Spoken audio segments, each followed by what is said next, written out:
You pay for it. It may be one of the most important elections in North County. Certainly, it's one of the strangest. It's the push by Hazelwood citizens to recall directors of the Robertson Fire Protection District. But this one comes with a massive twist. This election could change the future of the fire district and Hazelwood.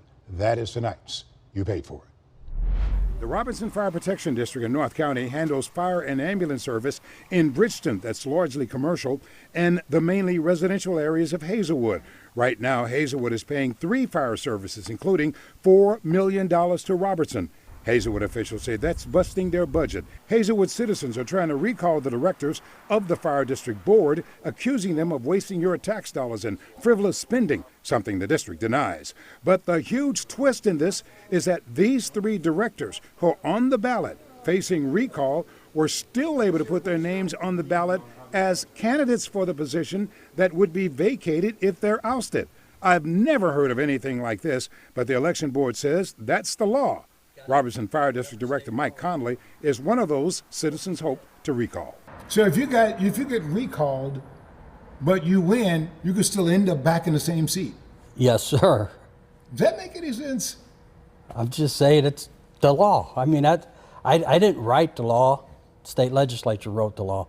Jennifer Guyton, who's head of the Hazelwood Citizens Group trying to recall the directors, has been going door to door, hoping to unseat the fire district directors. She doesn't like this election setup. It's meant to confuse voters, and that's not right.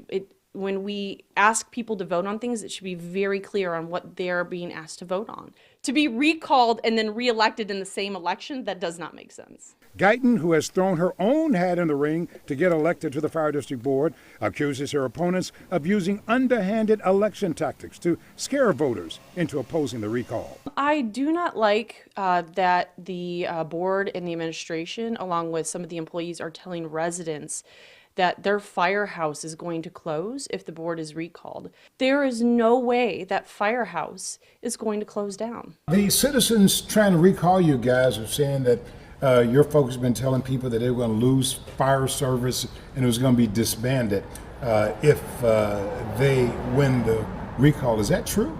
It might not happen immediately, but it's down the road because their plan is for Hazelwood to take over serving this area.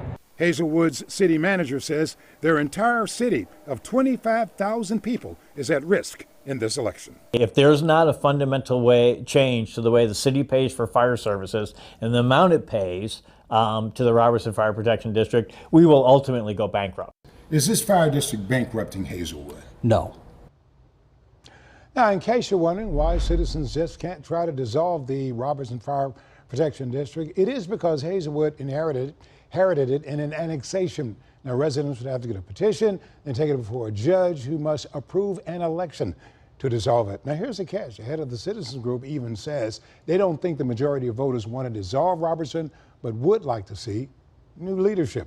We'll, of course, let you know what happens on Election Day, November the 8th. After all, you paid for it.